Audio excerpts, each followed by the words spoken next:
ان کی پیروی سے بچ جائیں گے۔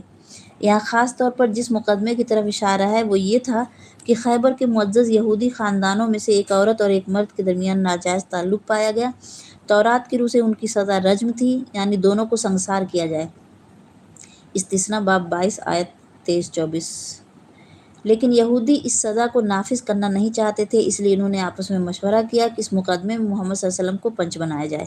اگر وہ رجم کے سوا کوئی اور حکم دیں تو قبول کر لیا جائے، اور اگر رجم ہی کا حکم دیں گے تو قبول نہیں کیا جائے گا۔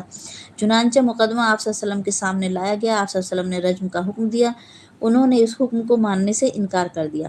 اس پر آپ صلی اللہ علیہ وسلم نے پوچھا تمہارے مذہب میں اس کی کیا سزا ہے؟ انہوں نے کہا کوڑے مارنا اور منہ کالا کر کے گدھے پر سوار کرنا۔ آپ صلی اللہ علیہ وسلم نے ان کے علماء کو قسم دے کر ان سے پوچھا کیا تورات میں شادی شدہ زانی اور زانیہ کی یہی سزا ہے؟ انہوں نے پھر وہی جھوٹا جواب دیا۔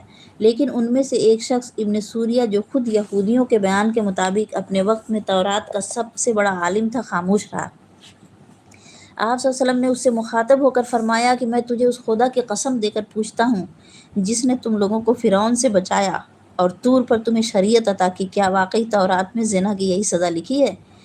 اس نے جواب دیا کہ اگر آپ صلی اللہ علیہ وسلم مجھے ایسی بھاری قسم نہ دیتے تو میں کبھی نہ بتاتا۔ واقعہ یہ ہے کہ زنا کی سزا تو رجم ہی ہے، مگر ہمارے یہاں جب زنا کی کثرت ہوئی تو ہمارے حکام نے یہ طریقہ اختیار کیا کہ بڑے لوگ زنا کرتے تو انہیں چھوڑ دیا جاتا، اور چھوٹے لوگوں سے یہی حرکت سرزد ہوتی تو انہیں رجم کر دیا جاتا۔ پھر جب اس سے عوام میں ناراضگی پیدا ہونے لگی تو ہم نے تورات کے قانون کو بدل کر یہ قاعدہ بنا لیا کہ زانی اور زانیہ کو کوڑے لگائے جائیں اور انہیں منہ کالا کر کے گدھے پر الٹے منہ سوار کیا جائے۔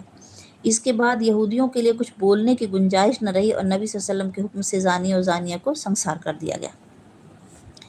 تو اس میں اسی آیت کی طرف جو ہے اشارہ ہے۔